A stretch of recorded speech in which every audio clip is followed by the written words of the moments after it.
Welcome to As Built, the podcast from Graphic Machine about architecture firms, buildings, and how both get built.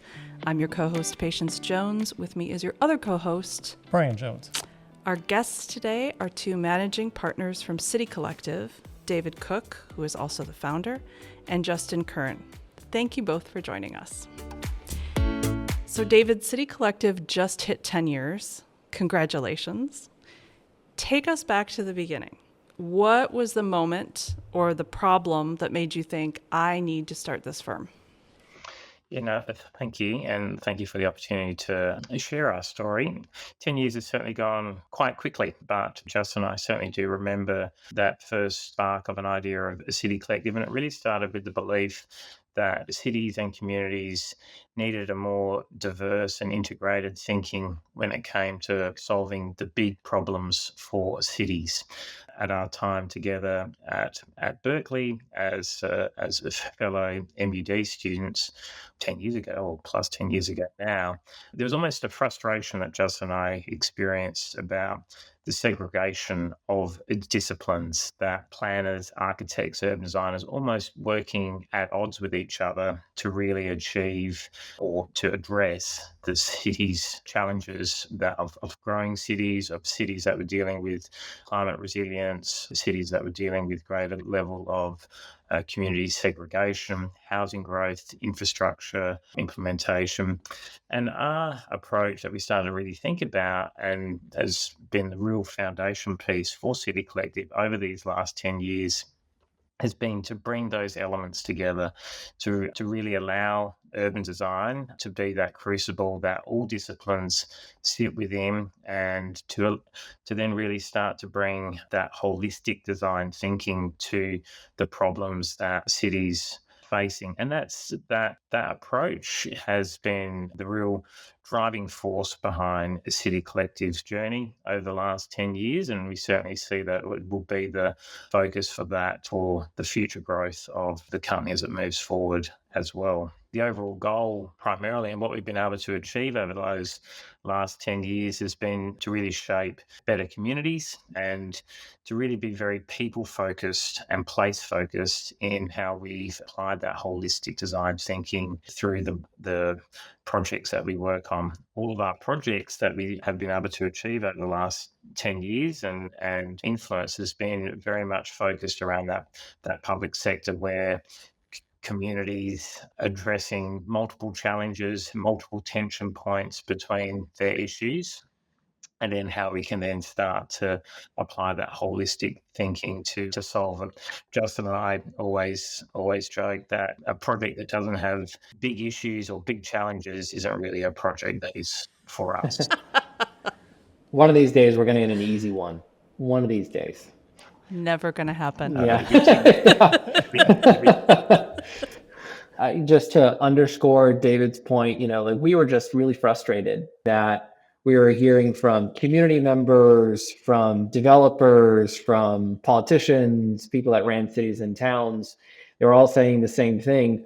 We are dealing with these big, meaty, juicy existential issues of housing affordability, racial equity, public transportation, and they were all looking at it through one very narrow lens, and magically they weren't able to solve it.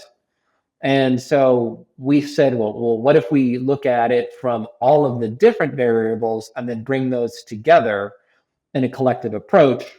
And that really ultimately birthed our firm approach here in our philosophy, which is CityCollective. And that's ultimately where it comes from. It's such a wonderful framework that you've created.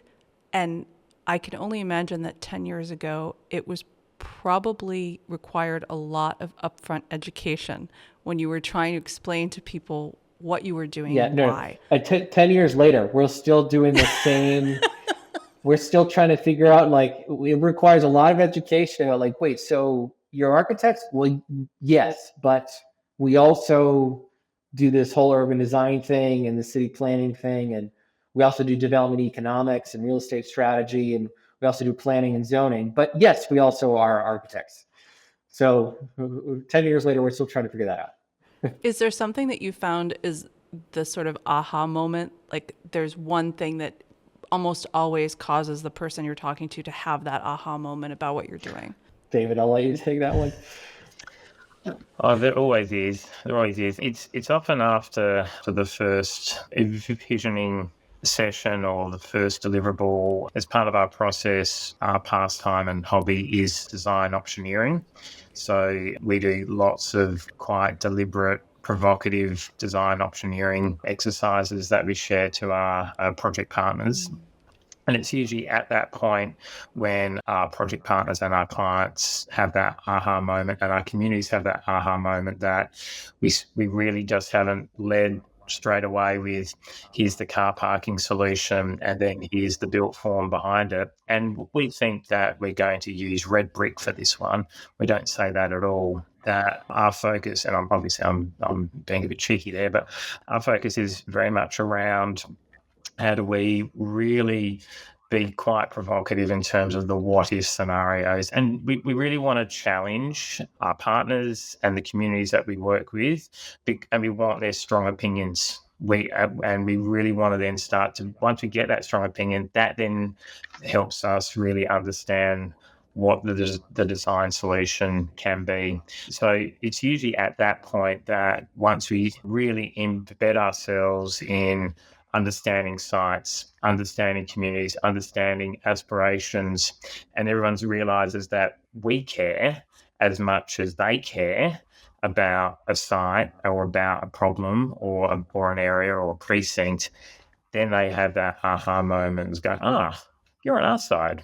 We've always been on your side, and we're really just the tools to help you articulate probably a journey that you've been on for years, and we've only had the pleasure to be on this journey for essentially a few months or even a few weeks at that point. I'll just add a little bit to that, which is, I think a lot of our project partners, clients, communities that we work with, underpinning our more comprehensive, holistic approach to this is this unrelenting feeling of responsibility to solve the problem that's in front of us, regardless of if we're in a domain in which we're explicitly hired to actually work within. So you will see, it's like when we're dealing with, for example, like large scale mixed income housing, what drove us to work on the economic side of our work was the fact that we were designing things, and our industry designed things that aren't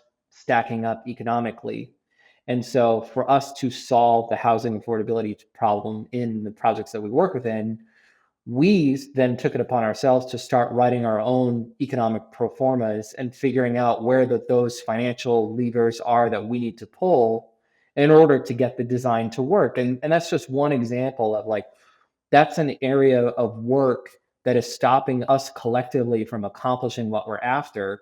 If we're really serious about solving these problems, we have to own that. We have to go figure out what those variables are, solve to them to be able to do what we want to do collectively. And so you'll see that kind of embedded in all of our work, and you'll see that moment when we present to a client or a group for the very first time, expecting to see, rendering or an illustration, which of course we provide, but then we provide things like an economic analysis or a market analysis or a zoning analysis that allows the different variables to be unlocked to get them what they really want. So that's the moment they go, this is a little bit different than what we're typically after here. Like they provide us the vision and the design, but they're finding all of the pathways we need to work through in order to make this thing a reality. And that's really where that moment kind of happens.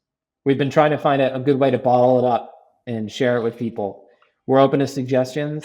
Haven't found a way yet.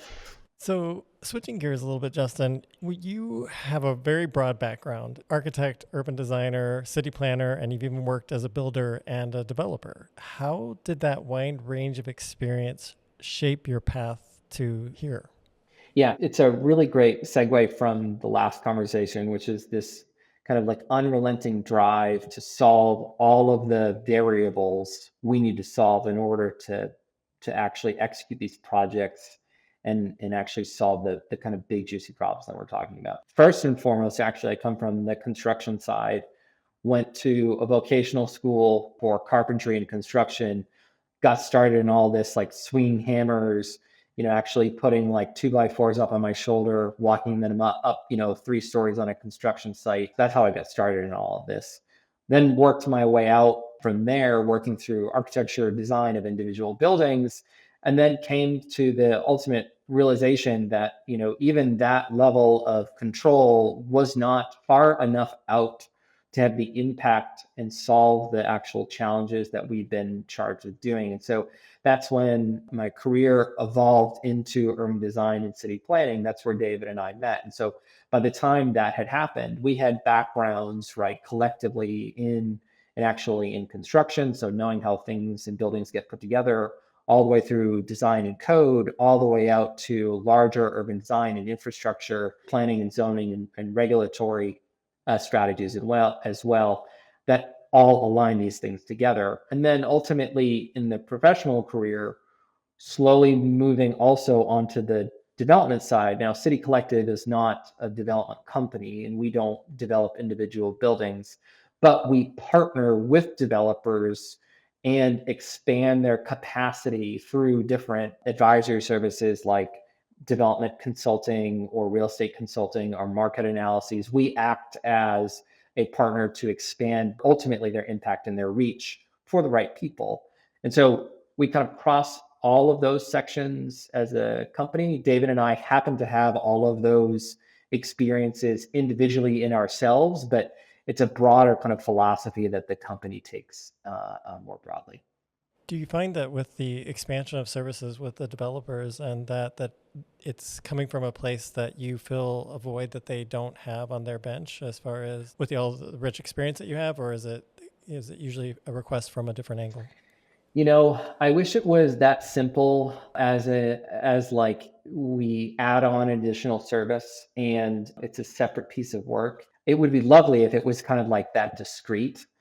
But the reality of how we work is like when someone brings us a problem or a project and the service that they're hiring us to do, whether it's master planning or design or advisory, they get 100% of our brain, no matter what it is that they're engaging us for. So if they hire us to do a master development, a mixed use, mixed income, all the way through construction, it doesn't really matter if they're hiring us to do a pro forma. We already know, like we're in it. We know like, hey, those rental rates aren't going to work there. These construction costs and that building type is going to be too high. We're going to have to make a pivot to a type 5 over a type 3 construction. Like you get all of that with us no matter what. Once again, I would love to be able to like cleave it off in a discrete way. Sometimes people find us that way through different means, we're doing some real estate strategy work for a couple of public clients that found us that way, which is a little bit of a non-traditional engagement for an architect and an urban designer to do.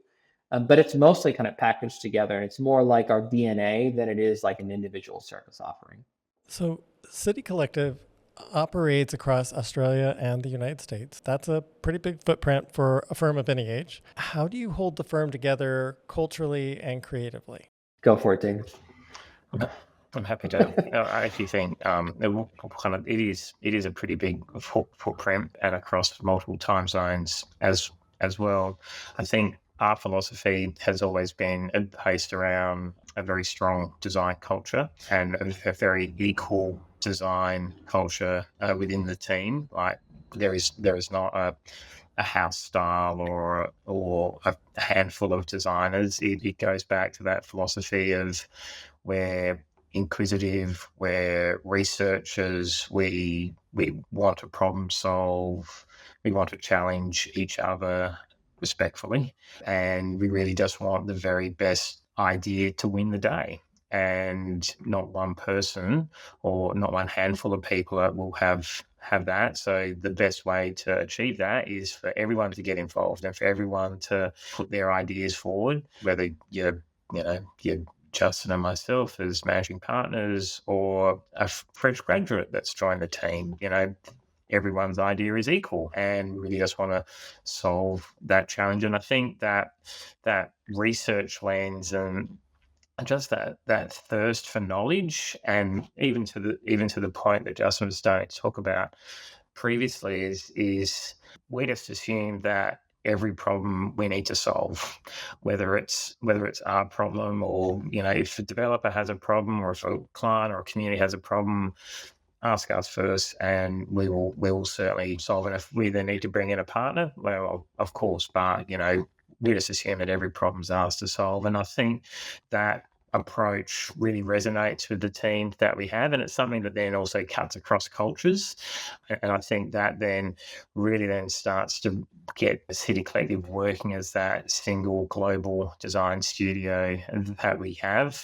It also then means that the experiences that people bring, if from either an architectural point of view, or an urban design, or planning, or landscape, or comms, or graphics, or wayfinding point of view, it's treated as equal, and it's really linked around that thirst to solve and that hunger to solve those challenges, which is a really very exciting way for design studio to work. And one of the things as we've grown as the founder that I've really enjoyed seeing is the company working as that single company across continents, and seeing the growth of younger designers and younger team members that have the experience, if they're based in Australia, have the experience to work in cities and communities on projects in the United States, or if they're in the US, to have that experience to work on Australian projects as well. And we've seen those younger designers and younger team members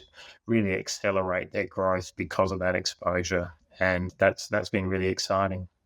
I think there's just one or two points that David made that I really want to drive home, because I think it's, that there's the kind of outward approach and mission to the work that we do, but there's a lot of intentionality in the way in which we have built the company to enable us to do this work. There are many more than just David and I, even though you happen to be talking with both of us today. And there's a couple of key points with this. The first is that we are, as an organization, we are highly, highly driven by mission. So as an organization, like, our mission is to create remarkable places for people, and particularly remarkable places for people that solves communities' toughest challenges. And that cuts across any geography you could possibly contemplate.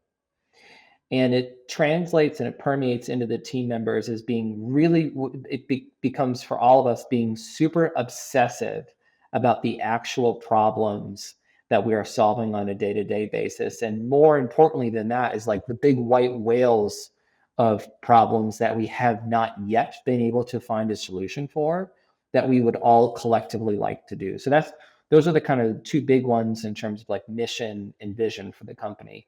The second is that we try really hard, and it requires a lot of discipline, to hire people that we think are unicorns and have a background in at least 2 disciplines, if not 3. It's not always possible, but we really, really try, because underpinning all of our work is this underlying philosophy of trying to understand and appreciate other disciplines' perspectives on these issues. And it's much, much easier to have team members that come to us with that philosophy on day one, and we're happy to train hard skills. And that's the easy part. But being in this for the right reason, understanding different disciplines' points of view, and ultimately that translating to the way you relate to other team members, realizing the issues that we are solving are so complex. Justin does not have all of the answers. David does not have all of the answers. And so our business is not built for David and Justin to direct things. It's more built for the network of individuals we have brought together to share in this collective research and this collective approach from their own individual perspectives, and to bring in others. And so that kind of underpins the broader kind of nature of our culture, and how we've kind of pulled us together across continents, across sectors, across disciplines, that is much, much broader than IT infrastructure and the way that, David and I approached it ourselves. Your work spans some very different scales, from big citywide master plans down to individual housing projects and community facilities. Is there a common thread to how you approach these, regardless of scale? And we've talked about sort of identifying the problem and then how do we tackle that problem? Do you find that the frameworks change depending on the scale?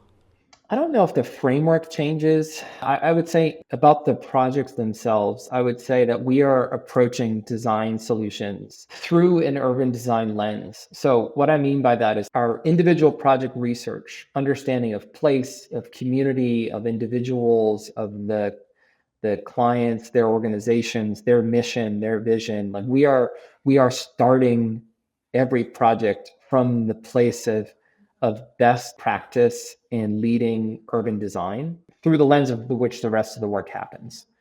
Eventually, we will direct that into whatever discipline we're being engaged to do. So architecture all the way through construction, landscape all the way through construction, planning through the lens of zoning.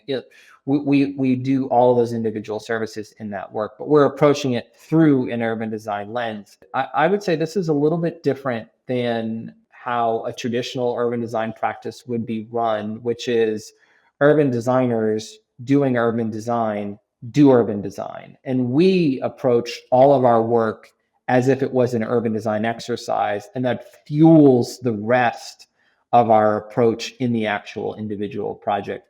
And that's not something we necessarily overtly, talk to clients about. It's just the DNA, and we have our own internal design process that fuels that. We have a little kitschy name for it and lays out the steps for it. It's so wonky and nerdy. I love it. But it helps us keep us very honest about like solving the problem and then using the problem we're solving as the tool to drive a unique design response and a design solution.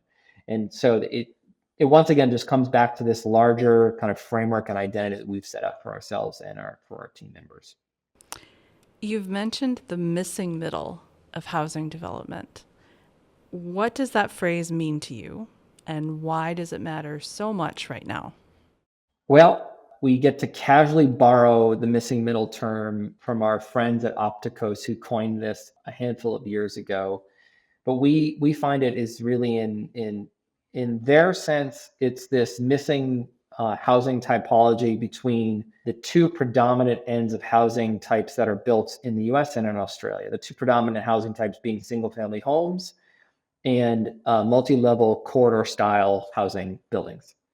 And so there's this huge swath of housing that had been historically constructed in the turn of the century all the way to the, let's say, 20s, 30s, 40s, 50s. That ranges from duplexes, triplexes, quadplexes, cottage courts, courtyard buildings, muse homes, mansion homes, live work homes. There's a whole cross section that was essentially regulatorily outlawed and financially underfunded in the US and in Australia for the past, let's call it 50 or 60 years. And so it kind of decimated our ability to produce this naturally occurring, more affordable product that exists in this range and has significantly exacerbated the affordability challenge because of our inability to produce that. And since then, the regulatory barriers have been pulled back a little bit. The economic barriers are being slowly pulled back, but now as a development landscape, our muscle memory has atrophied on how to actually execute that work very well. And so it is by far the minority that gets produced today. We're talking like, 2%, 5% or something like that. And so we're working really hard through a handful of different means, through regulatory changes and revisions, working with cities, towns, state agencies in order to adopt some different pathways to get this actually built. We're working with developers that are mission aligned and interested in delivering this at scale. We're even working with modular offsite manufacturers to develop prototypes that can actually be brought to developments and actually deployed on site after it's built offsite. So we're rapidly innovating on all these solutions so that we can bring it to all of our our project partners and deliver what they're so looking for, which is this missing middle that everybody seems to be after. A significant focus for the firm is delivering mixed income, mixed use housing for people who need it most. That can be really hard to do, as you know. What does it take to make those kinds of projects work in the real world? Yeah, I think what we've been able to really learn over the journey is that to achieve projects like income, mixed tenure, mixed cohort projects, as you said, they're really challenging. It takes great partners and really strong partners, and really understanding what those partners need to achieve out of projects like that, and being really clear on their required outcomes, whether that be housing stock, or whether that be financial, whether that be implementing a government policy.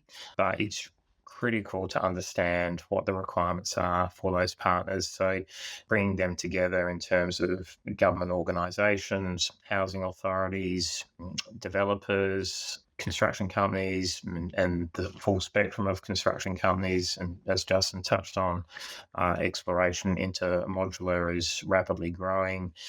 Community housing providers, to use an Australian term, ultimately understanding their requirements and what they need is really the essence of CityCollective. Actually, the reason why the company's called CityCollective is that we, as designers, we can only achieve our wedge. We can only do such a small component of it. And if we're really going to move the needle, which we want to do, and actually achieve outcomes, not just make beautiful images and drawings, we need to understand our partners to actually come together as a collective and really address the challenges of the city. And what we've seen throughout the world is the world's going through a housing crisis. It's been always going through a housing crisis. It's just getting, just got more attention and media at the moment, but it's always going through a housing crisis.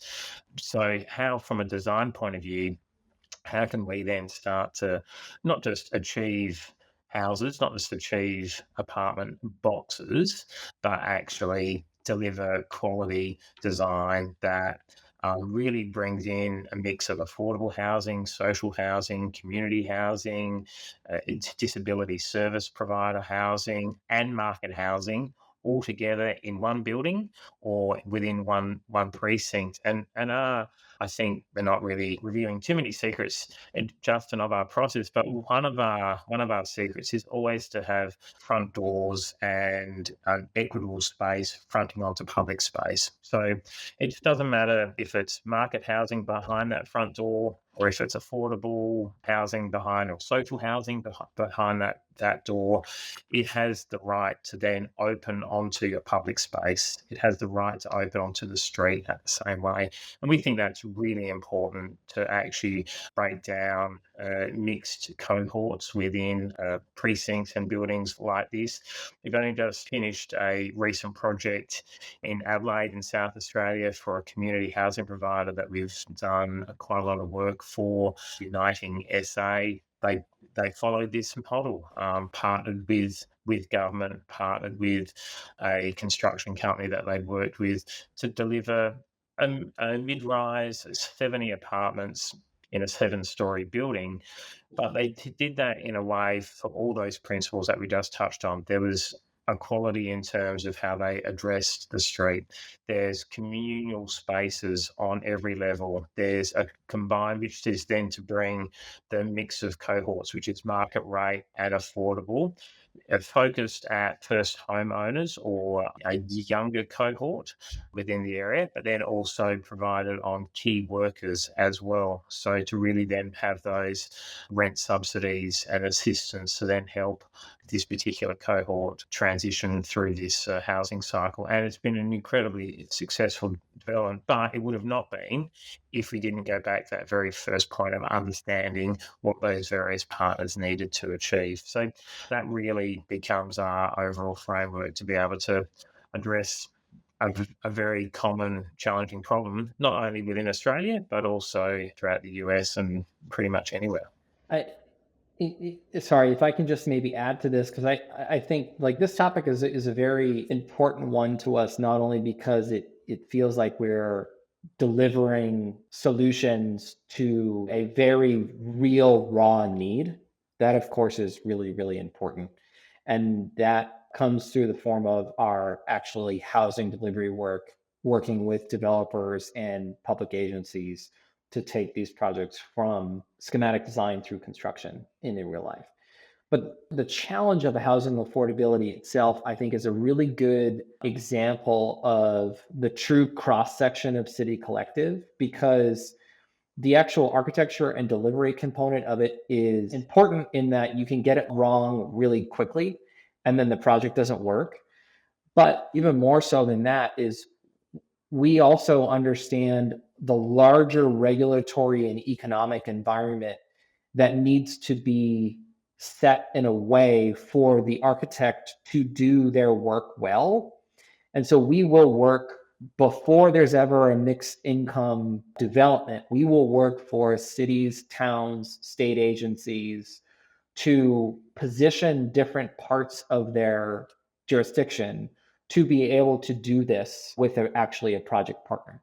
So we'll help them say, hey, you've got 2 acres there, 6 acres there. We need to do this, change that, move this up, change this regulation, rewrite this code so that you can position this in the right way to go get a partner and deliver housing affordability in a new and nuanced way. And we will carry those projects all the way from positioning it with a municipality to a project partner, and then bring that all the way to delivery in the actual real world, in real life. And being able to cut across all of those different points in time really fuels the ability to be able to deliver this together as a team. The other thing that I will mention quickly is that traditional architecture firms, I think, look at the issue of housing affordability very narrowly.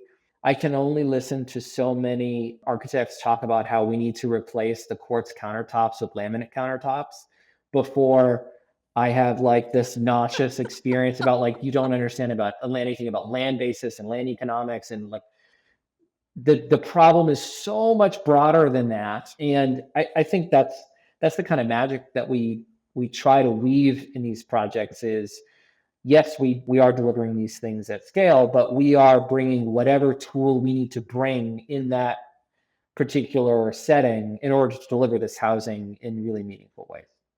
Apologies, I didn't mean to interrupt you. No. We're here to hear you, not me. That's awesome. Well, it's a good segue, and it was after David's, and it is after yours. So many cities struggle with housing, pretty much everywhere.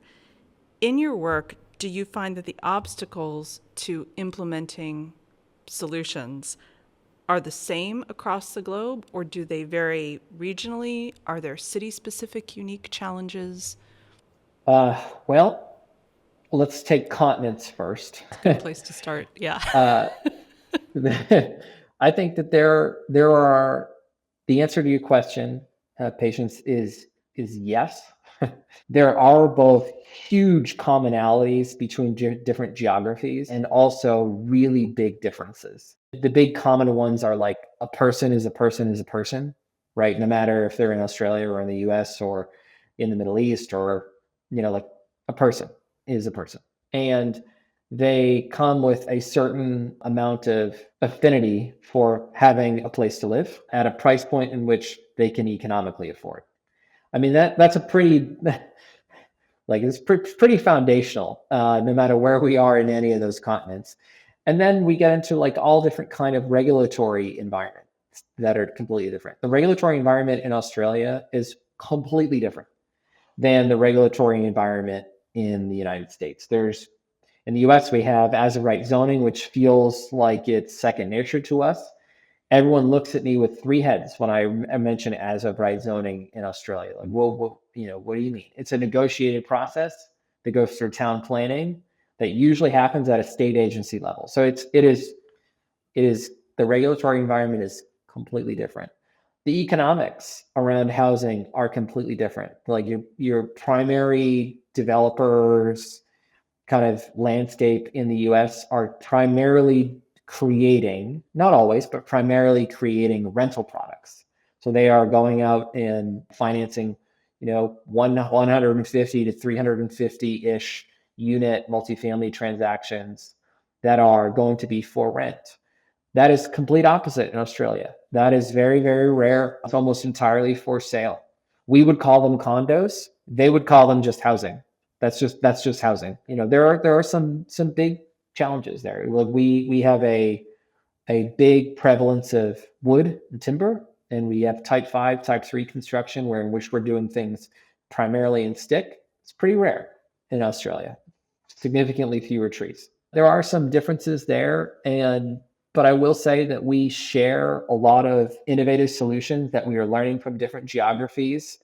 That Australia is more advanced in panelized construction than in the United States. And we learned a lot from that industry over the past 3 or 4 years.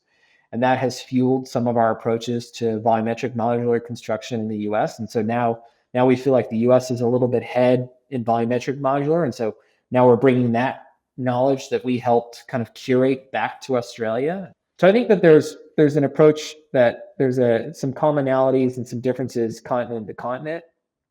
And then I think that there is in the US proper, and I'm going to talk about the US specifically around housing, is that there's a big difference between emerging markets in the US and established long-standing markets in the US when it comes to housing.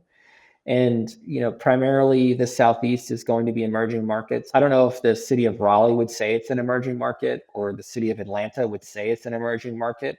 But when you compare it to the maturity and the economic basis of like a Seattle or a San Francisco or a Chicago or New York or a Boston, the development economics are very, very different. And that comes from the amount of capital and maturity that is swirling around those markets and have different market expectations. And so even though we are building with the same sticks and bricks in those locations, the underlying economics that drive decisions and behaviors from the development community is completely different. And so you kind of have to get bathed in their socialized norms of what that is they're trying to deliver, so that in those specific locations, so that how markets are going to respond and how you should respond to that kind of capital in a more localized way. So I wish that was a simple answer, but it is an honest one.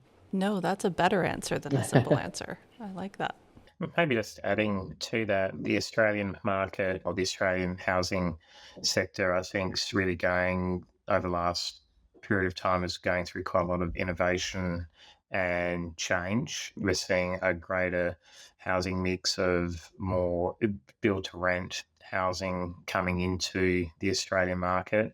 Australia is also then starting to see different types of construction techniques, and that's also then seeing coding, construction code opening up to those different types of techniques in terms of stick build, to use that terminology, or panelization systems or modular. There's also then seeing the ability to speed up approval processes from a certification and also from a building permitting point of view. We're also seeing planning policy shift as well, and again, very much focused around speeding up the delivery of projects, speeding up the approval of projects, introducing standardized planning for standard projects, taking scales of projects down to be more approved at the municipality or council level as opposed to the state level, given on size. So again, Australia's primarily struggling with a volume problem, supply and demand problem. So we've got, as a country, more demand than supply. That's obviously creating our niche of housing crisis. What we're trying to do is actually speed up the approval process to take 6 months, 9 months, 12 months down to 1 month, 3 months in terms of that approval process, which also then helps the construction industry keep that demand and supply chain going through as well, which becomes incredibly important. So looking at a little bit of a different part of your practice, you also do a lot of work in sports and community infrastructure.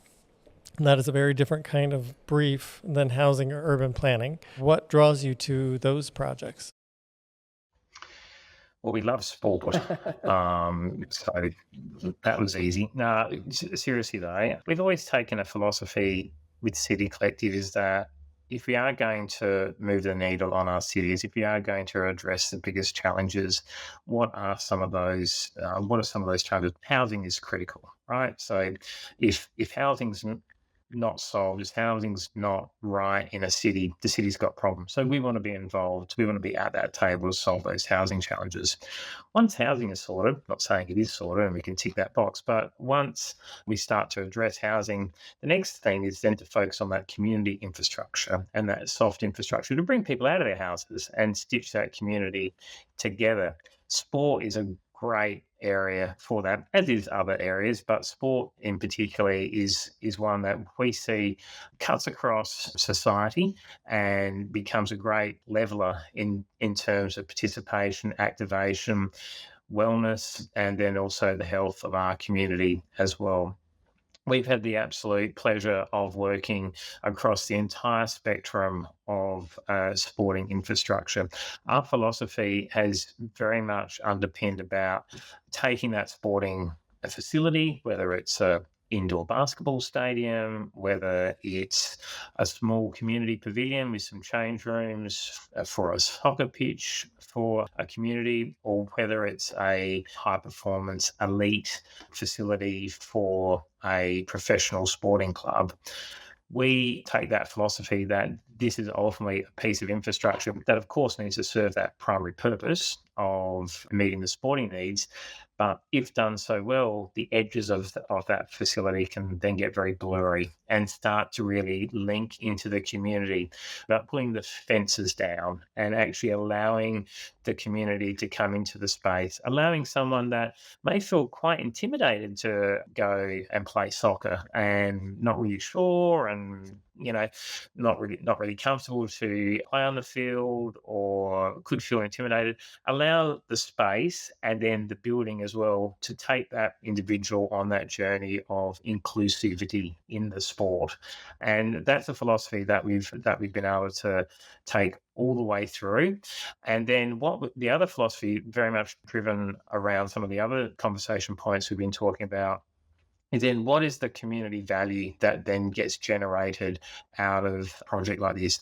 These facilities, no matter of scale, whether they're for professional sporting clubs or whether they're for local councils and communities, they're expensive facilities. So if we're going to, and often have a lot of public investment as a part of that, if we're going to invest in that as a society and as governments, then what is the return? It cannot be for just one or two user groups. It needs to be so much broader. So again, how does the facility, how does the building, how does the precinct become a catalyst to connect a greater sense of value for the broader community?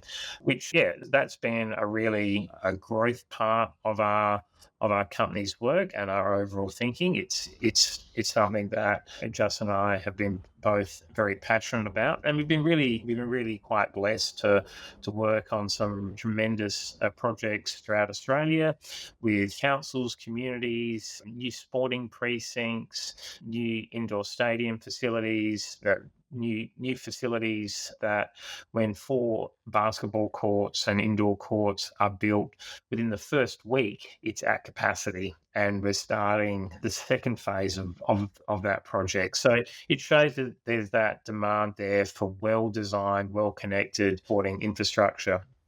And we've also had the opportunity now to take some of this thinking to the United States, which we've been having the pleasure of working with some of the growth and emerging sporting leagues within the United States of, again, how to bring this philosophy of not just focusing on the change rooms needs to be X square footage or X square meters. It's actually saying that that's a given. How do we actually turn this precinct into something so much more, for it not just be a great event venue for a few hours on a particular afternoon or evening, but how can it be a 24/7 piece of infrastructure for the community? David's real answer was he's a huge 49ers fan. That's his real answer. This is true. I am a huge 49ers fan. That's fantastic. So 10 years is a big milestone. What are you most proud of? Not a project necessarily, but something about the firm itself or how you've built it. I think that's, if I reflect, and I try not to reflect too much. I don't think it's in my DNA. Apologies. No, that's fine. There's too many recent Super Bowl losses for me to reflect too much. Thanks for bringing up that Justin. But seriously, I actually think that the thing that I am most proud of is the team that we've created and the individuals that have helped CityCollective, and we've helped them grow as individuals.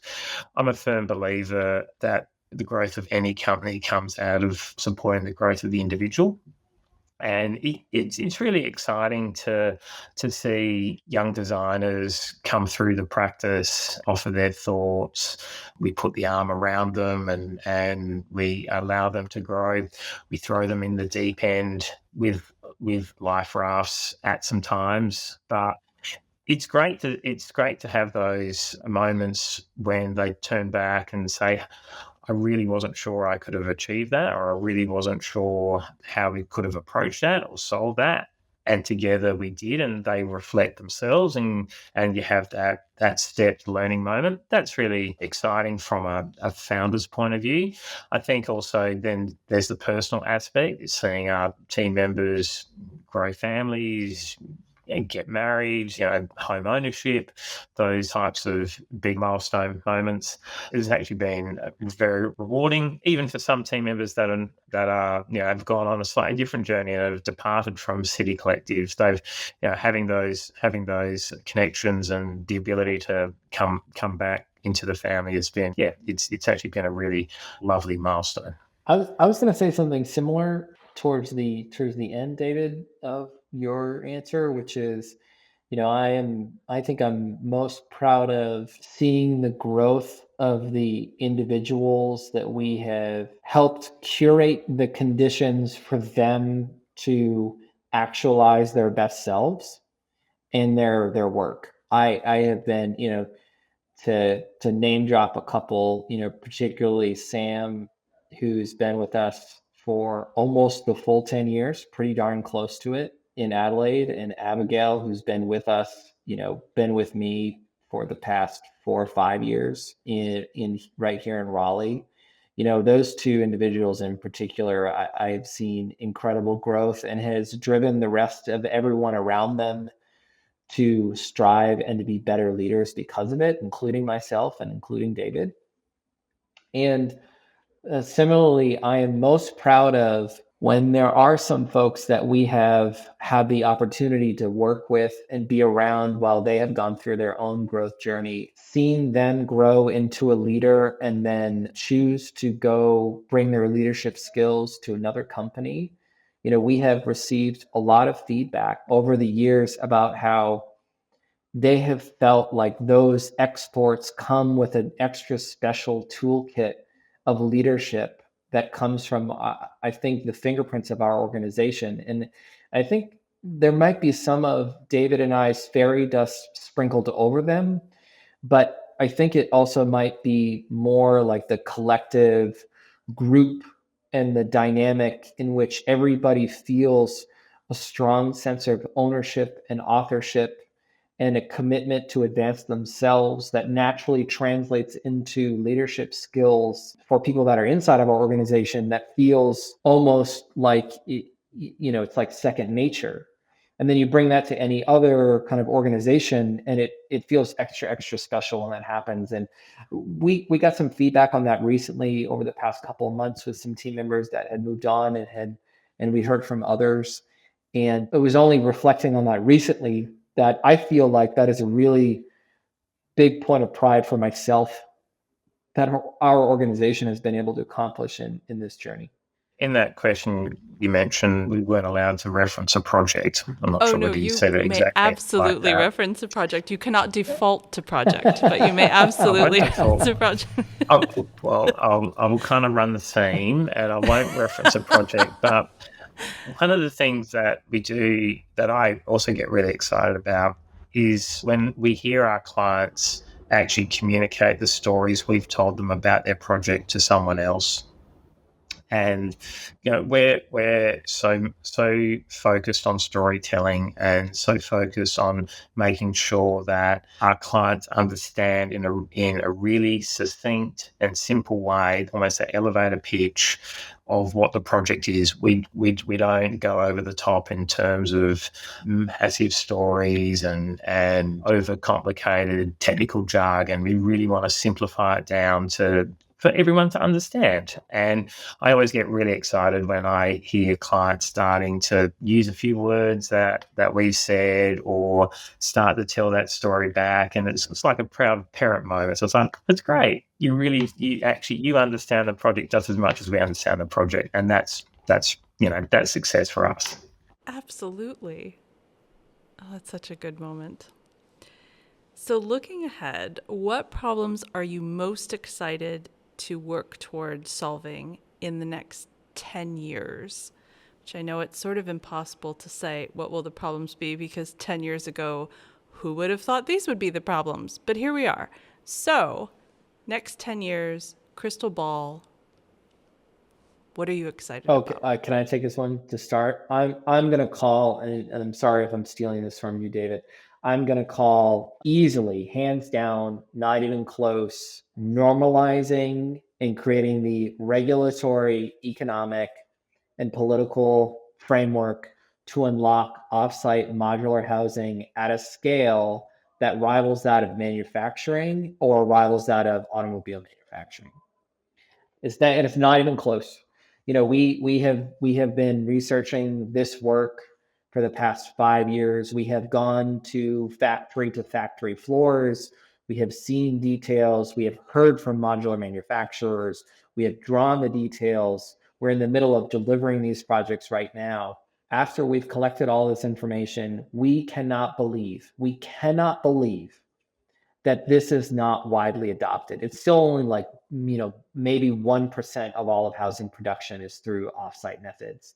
But through modular methods, it is more rigid. It has higher thermal performance, higher acoustic performance.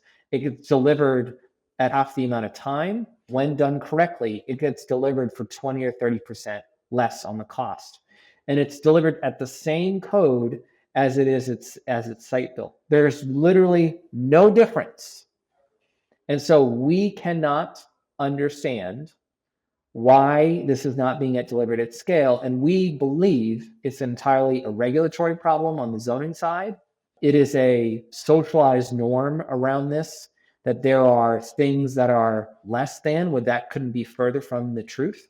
And we're just now seeing this, the pressure of housing affordability start to crack open the hearts and the minds of the broader community to say, like, hey, I would much prefer a site-built home, but if I can get the exact same home just delivered in a slightly different way for 30% less, you know what? I can get over myself. That sounds great. That absolutely sounds great. So, and I'm talking about this from a technical housing perspective, because that is, I think, the biggest barrier in delivering this at scale.